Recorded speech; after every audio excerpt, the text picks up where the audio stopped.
think obviously one thing which obviously all entrepreneurs will say, and I cannot claim it more than an entrepreneur who's starting from the ground up, because I'm still within the large behemoth and the support structure of a behemoth called ITC.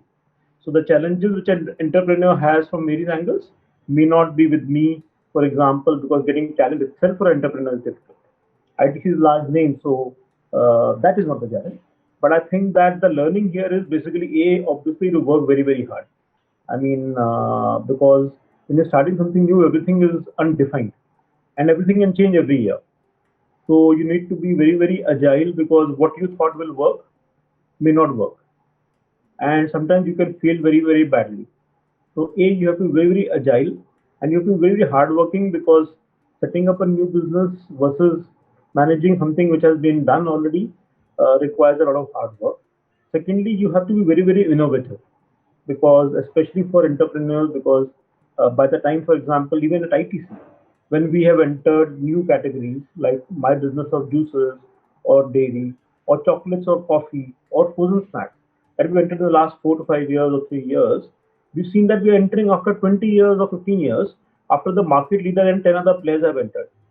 So you can't be doing exactly the same thing as others, because nobody will notice you and you'll never make money, because that theory of only the number one or number two player can make money in the industry actually holds. So you need to really figure out that how do you differentiate yourself and innovate in every part of the mix.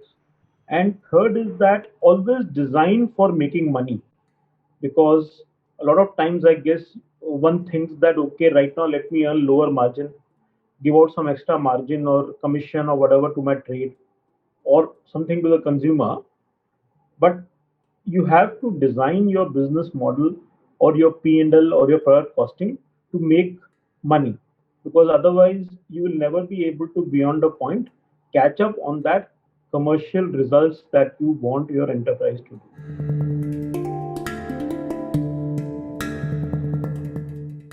I mean, ultimately what you have to keep competitive is not necessarily price, it is the value.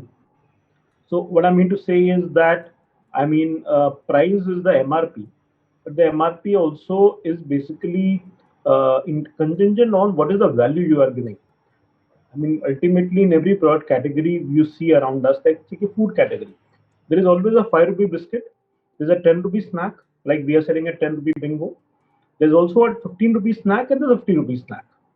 So how do you make the value proposition such that you can actually deliver superior value to the consumer and then get a good value and a let's say profitability back from the consumer in your entire mix.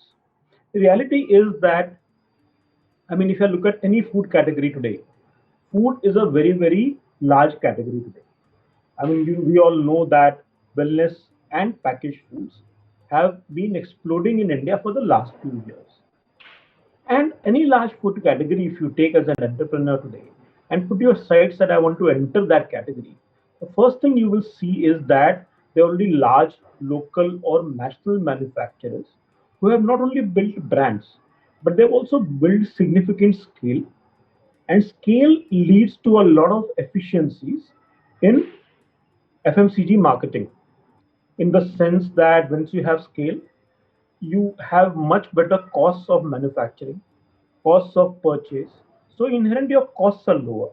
Number two, at a certain level, your cost of distribution and your fixed costs also go down. So it is very, very difficult, I think, for a small entrepreneur to, let's say, fight or compete with, let's say, a manufacturer who has 40 factories or 20 factories spread across the country. So hence, how do you figure out that where do I want to excel in, where I can make sustainable presence and impact, and money is very very important. So choosing your battles right is also part of the, I think, the game.